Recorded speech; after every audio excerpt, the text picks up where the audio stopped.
पूरे क़यास मिल्लत ने अगर ये बीड़ा उठाया है कि शादियों के अंदर हालात को दुरुस्त किया जाए, तो सबसे पहली बात मैं आपसे अर्ज करूंगा कि सबसे पहली शर्त यह है, रिश्ता तलाश करने जाओ तो ये देखो कि मसलक आला हजरत पे चलने वाला है कि नहीं, अकीदा अच्छा है कि नहीं। एक बुजुर्ग थे, उनकी बेटी जवान हो गई, उन्होंने मोहल्ले वालों से नहीं कहा कि भैया मेरी बेटी की शादी करा दो, बल्कि मामला क्या था, आपने क्या किया, कभी इस मस्जिद में नमाज पढ़ते हैं, कभी उस मस्जिद में नमाज पढ़ रहे हैं, अलग अलग मस्जिदों में नमाज पढ़ते हैं।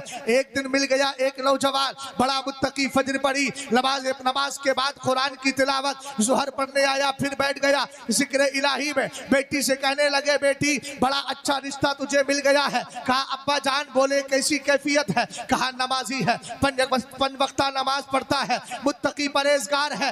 एक जुमला यहाँ बोल के जा रहा हूँ, हमारी बहन बेटियां अगर सुन रही है, कुआरी है, शादी नहीं हुई है, अगर तुम्हारा बाप किसी सुले कुल्ली से रिश्ता कराए, तुम्हारा बाप किसी देवबंदी से रिश्ता कराए, तुम्हारा बाप ऐसे से रिश्ता कराए जिसमें फख्र के साथ कहता हो सऊदी रिटर्न है मगर अकीदा खराब है, माल है मगर नजरिया खराब है, तो तुम्हें पूरा हक है अपने बाप की आंखों में आके डालकर ये मत सोचना कि 24 साल से ये पाल रहा है, कोई फिक्र मत करना, इसलिए कि ला ताअता फी मासियतिल्लाह, अल्लाह की नाफरमानी में किसी दुनियादार की भी नहीं सुनी जाएगी, बाप की भी नहीं सुनी जाएगी। फौरन रिश्ता रिजेक्ट कर देना और कहना शादी उसी से करूंगी जिसकी बोली ये होगी, उन्हें जाना उन्हें माना, रखा खैर से काम, लिल्लाहिल हम्द, मैं दुनिया से मुसलमान। जिंदाबाद जिंदाबाद। बेशक समझ में आई बात? आप गौर फरमाइए। बेटी की शादी का वक्त आ गया, निकाह कर दिया, जल्दी जल्दी बता रहा हूँ। पहली रात में जैसे ही वो बीवी को लेकर गया, मुत्तकी था, घर में पहुंचा, पुराना सा घर था, एक मटका था, मटके के ऊपर रोटी थी। बीवी ने पूछा, शौहर ये क्यों रखा है सामने?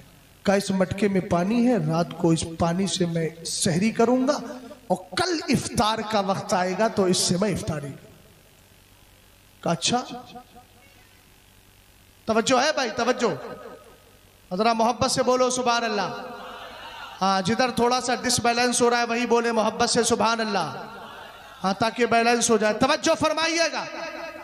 अब बीवी का जुमला सुने, अगर ऐसी बीवियां घरों में आ जाए तो पूरा घर जन्नत की बरकतें पाता है। कहा अच्छा क्या करेंगे? कहा कि मैं पानी पीऊंगा, पानी से सहरी करूंगा। कहा बताओ 15 घंटे, 10 घंटे, 12 घंटे का जो भी रोजा उस जमाने में उसका था। कहा अगर इतना आपने किया तो जिंदा रहेंगे? बोले हाँ जिंदा रहूंगा, अल्लाह की जात पे भरोसा है। तब बीवी ने कहा कि मेरे बाप ने कहा था आप तवक्कुल पर बड़ा आपका तवक्कुल बड़ा मजबूत है, लेकिन आज मुझे पता चला कि तवक्कुल में कमी है। कहा क्या हो गया? मैंने जुर्म तो किया नहीं। कहा रोटी उठाइए, मोहल्ले में सबसे ज्यादा गरीब हो उसके घर दे के चले आइए। कहा मामला क्या है? कहा आपने कहा था पानी पी के 10 घंटा जिंदा रह सकता हूं, अल्लाह की जात पे उम्मीद है। कहा जब अल्लाह की जात पे आप ये तवक्कुल और भरोसा करते हैं तो इस बात का भी यकीन करें कि जो अल्लाह तुम्हें 10 घंटे पानी पर जिंदा रखने पर कादिर है, वो रब इस बात पर भी कादिर है कि इफ्तार के वक्त तुम्हारे इफ्तारी का इंतजाम। बेशक, सुभान अल्लाह सुभान अल्लाह, जिंदाबाद हक।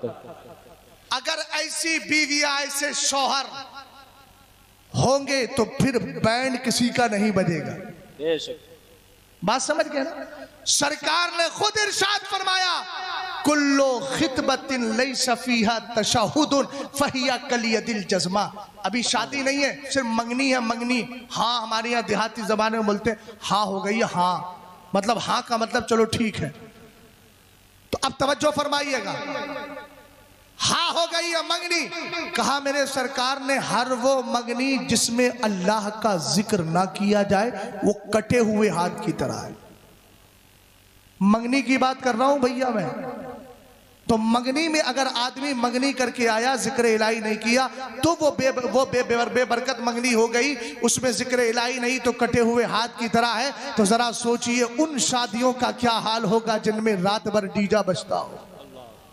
अल्लाह, बरकतें आएंगी उनमें, कभी नहीं आएंगी। शरीयत ने जिन चीजों की इजाजत दी है, इतनी बेहयाई होती है। शादियों के मौके पे देखो तो रात को मर्द आदमी, मर्द है, इंसान मर्द है और बैठा हुआ है औरतों के बीच में, औरतें उसके हाथ में मेहंदी लगा रही है। मैंने कहा तुझे शर्मो हया होना चाहिए। सरकार की सुन्नत अदा करने जा रहा है और सुन्नत से पहले इतनी हरामकारियां। एक तो मेहंदी लगाना जायज नहीं, औरतों से अपने जिस्म को अपना हाथ देकर के उनसे मेहंदी लगवा रहा है। ये सब नाजायज और हराम काम है। सुन लियो, जब तक इन किरदार को, अपने इस किरदार को बदलोगे नहीं, तुम्हें जमाना सताता रहेगा। इसलिए कि कुरान कहता है वमा असाबकुम मिन मुसीबतिन फबिमा कसबत ऐदीकुम, तुम पर जो मुसीबतें आती है वो तुम्हारे करतूतों का नतीजा है। और सबसे बड़ी बात यह है, शादियां आसान करो।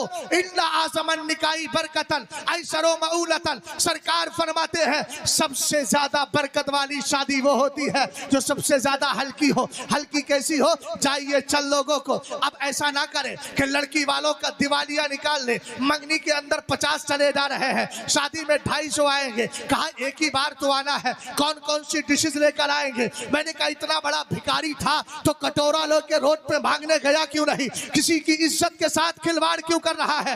एक तो अपनी बेटी के लिए रातों दिन कुर्बानी पेश करके। और आपसे भी कहूंगा, अगर तुम्हें रिश्तों में खटास नहीं, मिठास पैदा करना है तो एक तरीके पे अमल करो, बेटियों को वरासत में हिस्सा दे दो। कल देखना बहनों की शादियां बड़ी अच्छी होती नजर। बेशक, सुभान अल्लाह, सुभान अल्लाह, जिंदाबाद। दूसरी बात यह है, शादियों में निकाह जो होता है उसके लिए इंतखाब वही करो जो मेरे नबी ने किया था कि अली की शादी थी मस्जिद नबवी है। क्या बात, बेशक, सुभान अल्लाह। उनका रिश्ता मेरे रब ने कबूल फरमाया था और कहा था ना मेरे सरकार ने, अंतज़िरू फीहा अमरल क़दा। हजरत अबू बकर आए, उमर आए और एक साहब और आए, कहा रिश्ता लेके हुजूर मैं रिश्ता लेके आया हूँ फातिमा का। मेरे सरकार ने फरमाया मैं रब के फैसले का इंतजार कर रहा। हजरत अली को समझाया, मशवरा दिया कुछ लोगों ने, इन्होंने शेखैन ने भी दिया, कहा जाओ आप भी लेके चले जाओ। हजरत अली गए, जाने के बाद कहा हुजूर अब सरकार के सामने नजरें झुकाए आए। मेरे सरकार ने फरमाया किस लिए? का हुजूर फातिमा का रिश्ता लेकर के आया हूँ, मैं चाहता हूँ मेरा निकाह हो जाए। मेरे सरकार ने फरमाया अंतज़िरू फीहा अमरल क़ज़ा। रब की बारगाह से जिब्रील आए, कहा रब ने इनके रिश्ते को कबूल फरमा लिया है। हुजूर उठे, सीधे बोले कायनात के घर गए, कहने लगे अहला वसहलम मरहबा, मुबारक हो, अल्लाह ने तुम्हारा रिश्ता कबूल कर लिया है। क्या शादी थी जिसमें निकाह पढ़ाने वाला मुस्तफ़ा है, रिश्ता कबूल फरमाने वाला रब है, पसंद फरमाने वाला रब है, निकाह पढ़ाने वाला मुस्तफ़ा है, गवाही देने वाले शेखैन और मुस्तफ़ा के सहाबा है। शादियां आप अगर मस्जिदों में करोगे ना तो बताऊं कितने फायदे होंगे। सीधा उठाओ मस्जिद में ले जाओ, बैंड बाजा नहीं बजेगा, मस्जिद में थोड़ी बजाएगा। फिर शादी के मौके पे हर आदमी अपना कैमरा लिए खड़ा है साहब। मैंने तो शादी के मौके बड़े बड़े मुत्तकी लोगों के तकवे को ढीला होते हुए देखा। बड़े मुत्तकी परहेजगार जैसे शादी है, बोले यार एक तो खिंचवा ले यार के साथ, यादगार रहेगी। मैंने कहा मौत भी आ जाएगी तो मरने के बाद भी। अब कुछ लोग तो ढोल बजवा रहे हैं हजरत। तो एक साहब कहने लगे ढोल बजवा रहे हैं, ढोल को जायज़ करार दे रहे हैं। मुहर्रम में सुन लिया होगा आप लोगों ने, अल्लाह उनको भी अक्ल सलीम अता फरमाए, है ना। लेकिन ऐसों की बात नहीं मानना है, वही मानना है जो आला हजरत की तालीमात में है कि ढोल बजाना नाजायज़ व हराम है। तो अगर शादियां आप जाकर निकाह आप करेंगे मस्जिदों में तो मालूम है कितना फायदा होगा। आप जैसे ही मस्जिद में घुसेंगे, नमाज का वक्त ना भी हो, नियत कर लेंगे नवैतो सुन्नतल एतिकाफ, घुसते ही आपके सवाब का सिलसिला शुरू हो गया।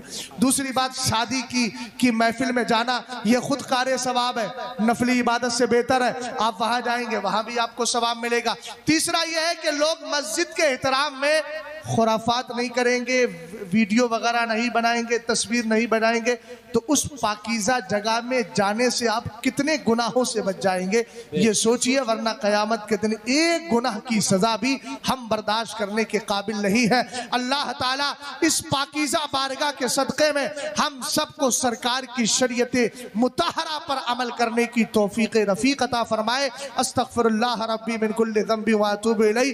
कलमा शरीफ पढ़िए, ला इलाहा इल्लल्लाहु मुहम्मदुर रसूलुल्लाह सल्लल्लाहु तआला अलैहि वसल्लम। और